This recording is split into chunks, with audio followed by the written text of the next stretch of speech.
sommes aujourd'hui le 8 juin 2023. Écoute, ô Israël, le Seigneur notre Dieu est l'unique Seigneur. Tu aimeras le Seigneur ton Dieu de tout ton cœur, de toute ton âme, de tout ton esprit et de toute ta force. Et voici le second commandement.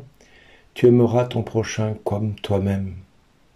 Voici ce que Jésus répondra aux scribes qui lui demandaient quel était le premier de tous les commandements de Dieu. Et il reprendra ce que Jésus a déclaré en disant « Tu as dit vrai, Dieu est l'unique, il n'y en a pas d'autre que lui. L'aimer de tout son cœur, de toute son intelligence, de toute sa force, et aimer son prochain comme soi-même, vaut mieux que toutes les offrandes, holocaustes et sacrifices. » Voilà, frères et sœurs, une bonne leçon de vie pour chacun de nous. Aimer Dieu de tout notre cœur, de toute notre âme, de tout notre esprit, de toute notre force. Ça, c'est la prunelle de Dieu que nous devrions avoir à l'esprit. C'est ce que Dieu nous demande et nous commande de vivre au quotidien. Alors à nous maintenant de faire en sorte, comme je le disais hier, de chercher à le connaître dans sa parole, à le découvrir, que cette parole ne s'éloigne pas de ton cœur ni de ta bouche, parce que cette parole, elle est source de bénédiction pour chacun de nous. Et l'aimer de tout son cœur, de toute son âme, de tout son esprit et de toute notre force, c'est indissociable de notre manière de respirer, de manger, de boire, de vivre. Si nous ne vivons pas et si nous ne cherchons pas à connaître ce Dieu qui a donné son Fils unique pour chacun de nous, mon Dieu, mais quand est-ce que nous le ferons si nous ne le faisons pas maintenant? Quand nous serons 6 mètres sous terre, ça sera trop tard. Frères et sœurs, il est plus que temps maintenant. Je ne cesserai de vous le dire. Regardez Tobie, la volonté qu'il a eue depuis le début de son récit, de chercher à plaire à Dieu et à être soumis à son autorité, de craindre Dieu, c'est-à-dire de redouter d'un jour de ne pas être digne d'être à côté de lui ou d'être retenu par lui. Vous savez, vous avez toute l'opportunité aujourd'hui, en 2023, d'étudier la parole de Dieu, de connaître la parole de Dieu. Pensons à nos pères et à nos mères ou à nos grands-pères et nos grands-mères qui, eux, n'ont pas eu cette chance qu'en donnant 2 petits clics sur un clavier d'ordinateur, nous pouvons accéder à tous les mystères cachés. Nous pouvons recevoir tous les enseignements que nous voulons sur YouTube et sur Facebook. Mais nous préférons des fois nous lamenter de tout ce que nous vivons. Nous préférons des fois nous plaindre de tout ce qui ne va pas dans notre vie. Alors que Dieu ne demande qu'une seule chose, d'écouter le Seigneur notre Dieu de tout notre cœur, de toute notre âme, de tout notre esprit et de toute notre force. Alors, nous ne comprenons pas pourquoi des fois des personnes sont opposées à nous et nous nous mettons à les détester, à les rejeter, alors que le second commandement n'est pas moindre que le premier. Tu aimeras ton prochain comme toi-même. Il n'y a pas de plus grand commandement que ces 2-là. Alors, frères et sœurs, qu'attendons-nous pour aller chercher et découvrir quel est ce Dieu qui a été capable de donner son Fils unique pour nous racheter de toutes nos misères, de tous nos péchés? Rendez-vous compte que ce Dieu qui est tout-puissant a accepté de prendre notre condition humaine et ne retenant pas le rang qu'il égalait à Dieu, il s'est anéanti, prenant notre condition humaine.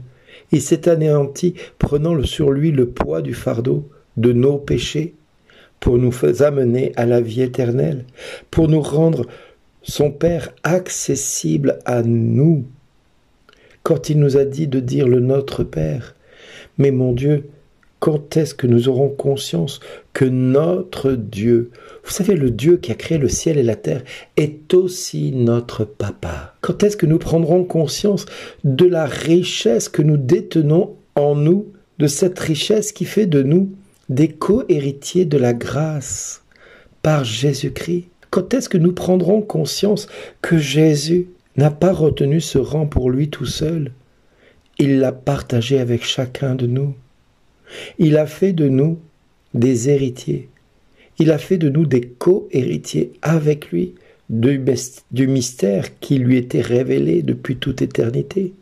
Puisqu'avant qu'Abraham ne fût, il était. Il savait qui était son Père et il nous a rendu ce Dieu accessible. Regardons les musulmans, regardons les juifs. Ils sont privés de ce mystère, de cette connaissance. Regardez les bouddhistes qui ont une philosophie où tout ce qui t'arrive, ben, c'est fatalité et c'est comme ça, tu ne dois pas faire autrement, tu ne peux pas faire autrement. C'est comme ça. C'est ton karma. Mais non, non, non, il n'y a pas de karma qui tienne. Nous sommes co-héritiers de la grâce, mon frère, ma sœur. Tu as un Dieu qui est tout-puissant, tu n'es pas un enfant orphelin, puisqu'il a dit « Je ne vous laisserai pas orphelin, je vous enverrai le Paraclet, votre défenseur, votre avocat. » Alors, mon frère, ma sœur, maintenant, enferme-toi dans ta chambre, et découvre qui est ton Dieu. Va ouvrir ta Bible, médite-la, approfondis cette parole, approfondis cette connaissance de ce Dieu qui se donne et se donne et se donne encore jour après jour. Alors tu seras surpris de quel amour tu es aimé, et tu ne douteras plus, et tu ne craindras plus, tu n'auras plus peur, tu ne te sentiras plus coupable de tes péchés. Au contraire, tu les revendiqueras comme étant une source de salut.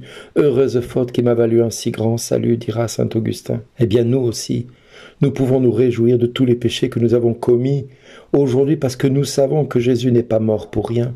Il a donné sa vie pour nous libérer du poids de ces péchés que nous avons commis.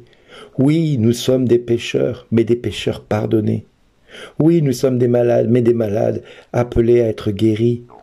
Oui, nous sommes des personnes enchaînées, mais appelées à être délivrées. Frères et sœurs, nous pouvons nous dire les uns aux autres, quand tu croises quelqu'un, merci d'exister, parce que tu es une joie pour moi dans ma vie. Amen. Progressez dans la foi et dans votre relation avec Jésus. 1 an avec Jésus, pour partager mes secrets de vie avec mon Seigneur et mon Roi. 1 an pour vous approcher de Dieu. Vous ne progresserez pas dans votre vie de foi, si vous ne lisez pas la parole de Dieu. Le livre que je vous propose sera celui de vos secrets de vie avec Jésus. Ce livre va vous permettre de lire la parole de Dieu quotidiennement. Ou tout simplement à votre rythme, facilement, sans contrainte. Entrez dans une nouvelle saison, entrez avec Jésus dans une relation intime. Jésus lui-même vous propose d'interagir avec lui. À travers ce livre Carnet secret, Jésus vous invite à vivre un chemin personnalisé, individualisé. Il vous parlera personnellement, se révélera à chacun de vous, et vous inondera de sa lumière.